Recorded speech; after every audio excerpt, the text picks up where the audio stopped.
यदि नई दुनिया पुरानी दुनिया से अलग है तो नई दुनिया को पुरानी दुनिया से अधिक धर्म की जरूरत है। दोस्तों, ये बात किसी और ने नहीं बल्कि डॉक्टर भीमराव अंबेडकर ने कही थी। वही अंबेडकर जिन्होंने देश में जाति प्रथा के खिलाफ सबसे बड़ा मोर्चा खोला था। वही अंबेडकर जिन्हें संविधान निर्माता की उपाधि हासिल है। 1950 के दशक में अंबेडकर ने यह बात बौद्ध धर्म के समर्थन में लिखे गए अपने एक लेख में कही थी।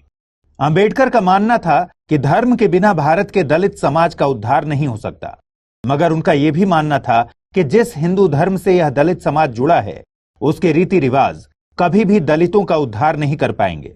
हिंदू धर्म की वर्ण व्यवस्था हमेशा दलितों का शोषण ही करती रहेगी। इसलिए अंबेडकर ने पहले ही सोच लिया था कि उन्होंने जिस धर्म में अपनी पहली सांस ली है उसमें आखिरी सांस नहीं लेंगे। डॉक्टर अंबेडकर का कहना था कि भारत भले ही अंग्रेजों की गुलामी से आजाद हो जाए, मगर वो आजादी तब तक असली आजादी नहीं होगी जब तक भारत से जाति प्रथा खत्म नहीं हो जाती।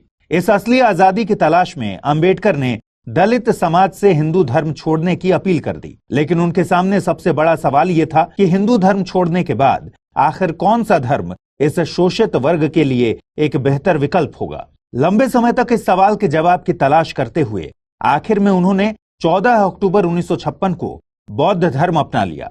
उनके साथ 3 लाख से ज्यादा दलित लोगों ने भी एक साथ हिंदू धर्म छोड़कर बौद्ध धर्म को अपनाया।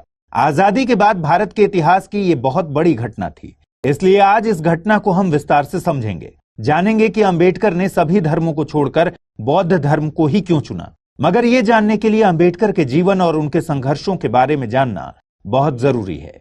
तो आइए अंबेडकर साहब के जीवन से शुरू करते हैं।